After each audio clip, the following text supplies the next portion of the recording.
Hello everyone, আসসালামু আলাইকুম। শারমিন কিচেনে আপনাদের সকলকে স্বাগত। আজকে আপনাদের মাঝে আবারও হাজির হয়েছি নতুন আরেকটু রেসিপি নিয়ে, ফ্রেঞ্চ ফ্রাই। কিভাবে ঘরে বসে রেস্টুরেন্টের মতো পারফেক্টভাবে ফ্রেঞ্চ ফ্রাই করে নিতে পারেন, আজকে আপনাদের সেভাবে দেখাবো। চলুন দেখা যাক কীভাবে এটা বানিয়ে নিচ্ছি। আমি এখানে কিছু পরিমাণ আলু কেটে নিয়ে নিয়েছি। আলুটাকে আমি একবারে পাতলাও না মোটাও না স্লাইস করে কেটে নিয়েছি। আমি এটা টিস্যু দিয়ে একটু মুছে নিয়েছি যাতে পানি ভাবটা না থাকে। এখানে আমি দিয়ে দিচ্ছি 2 টেবিল চামচ পরিমাণ ময়দা, আরও এখানে দিয়ে দিব 1 টেবিল চামচ কর্নফ্লাওয়ার। সম্পূর্ণ উপকরণটা দিয়ে আমি ভালো করে একটু মেখে নিচ্ছি। এখানে ময়দা বা কর্নফ্লাওয়ারের পরিমাণটা বেশি দেওয়া যাবে না, বেশি দিলে খেতে ভালো লাগবে না। পরিমাণটা একবারেই অল্প থাকতে হবে যাতে গায়ে গায়ে এটা লেগে থাকে। দেখুন আমার করা হয়ে গেছে, কতটা সুন্দর হয়েছে। আমি চুলায় একটা কড়াই বসিয়ে দিয়েছি এবং কিছু পরিমাণ তেল দিয়ে দিয়েছি।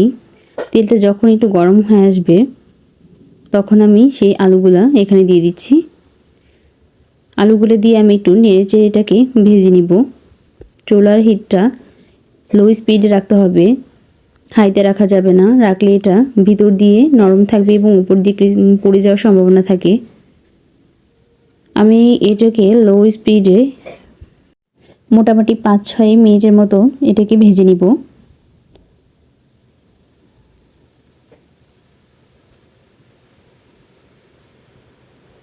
দেখুন আমার কালারটা কত সুন্দর হয়েছে, পুড়েও যায়নি, কতটা ক্রিস্পি হয়েছে এবং কত সুন্দর সাদা হয়েছে, একবার রেস্টুরেন্টের মতো।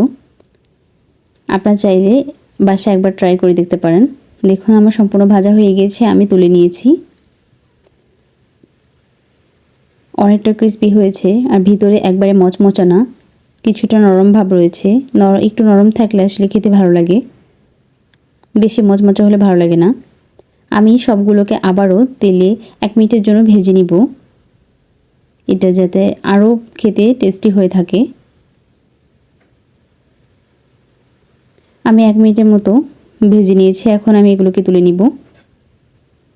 দেখুন আমি সম্পূর্ণগুলোকে তুলে নিয়েছি, কতটা পারফেক্ট হয়েছে। আমার ভিডিওটি যদি আপনাদের কাছে ভালো লেগে থাকে তাহলে আমার চ্যানেলটি সাবস্ক্রাইব করবেন, লাইক কমেন্ট শেয়ার করবেন। আর ফেসবুক পেজ থেকে দেখে থাকলে ফলো দিবেন, লাইক দিবেন। আর যদি বেশি ভালো লেগে থাকে তাহলে ফ্যামিলির সাথে শেয়ার করে দিবেন। সকলে ভালো থাকবেন। আল্লাহ হাফেজ।